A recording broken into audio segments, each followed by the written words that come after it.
Why is three-body problem too good to fail? Did the universe blink at you too?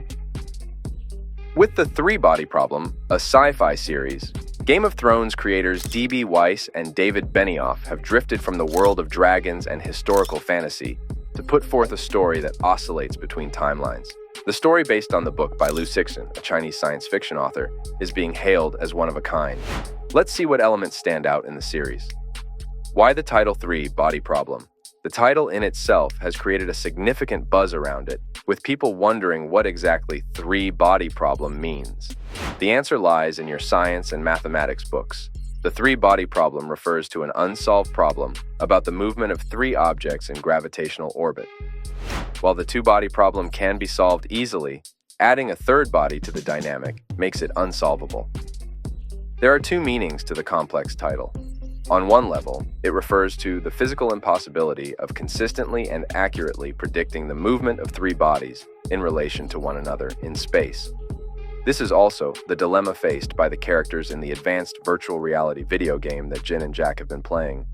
The problem can be linked to the very real alien civilization upon which the video game is based. Its three suns move and align in such a way as to create regular but random apocalyptic events, from infernal heat to sudden ice ages to gravitational vortexes that destroy the civilization again and again. Interesting use of science fiction.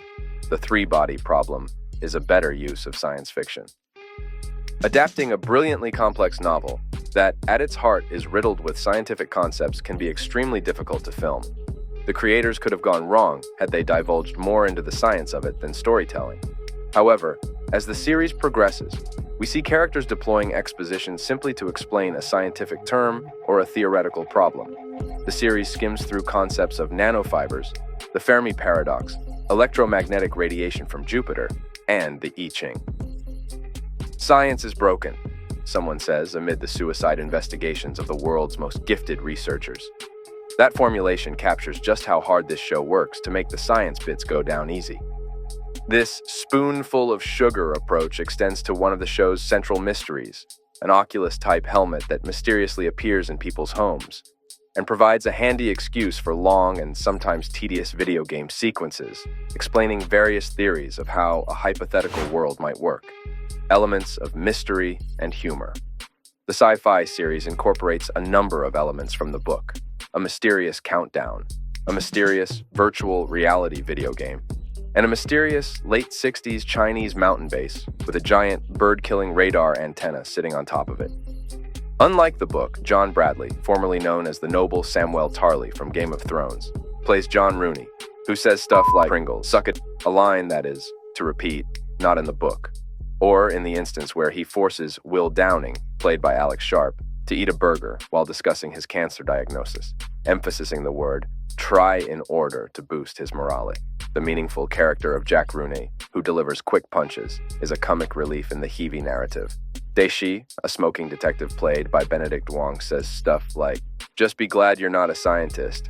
Time to be a scientist," as he investigates the murders closely. Here too, the line wasn't mentioned in the book. Philosophy and conflicts. Three-body problem oftentimes poses philosophical questions for its viewers through its premise and characters. Vera Ye, a brilliant scientist, just before giving up on her life, asks Saul, "Do you believe in God?" To which he replies, "Is that what it's come to?" indicating a conflict between spiritual and scientific approaches.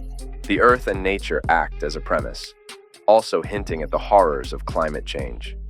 Shocked by the cataclysmic deforestation, Ye Wenjie, played by Zina Tseng, bonds with an American environmentalist and future oil magnate named Mike Evans, played by Ben Schnetzer, radicalized by Rachel Carson's Silent Spring, and a shared conviction that humanity cannot save itself. The pair seek solutions for the problem elsewhere. Multiple protagonists and timelines. Rarely does a show with multiple protagonists and timelines handle the challenge well.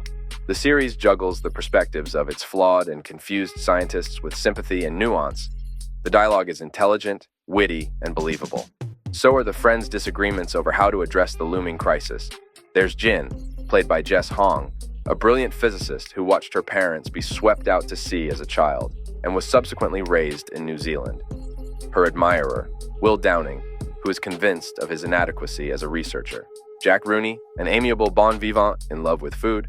Saul Durand, played by Jovan Adepo, a research assistant who gets high while running his lab.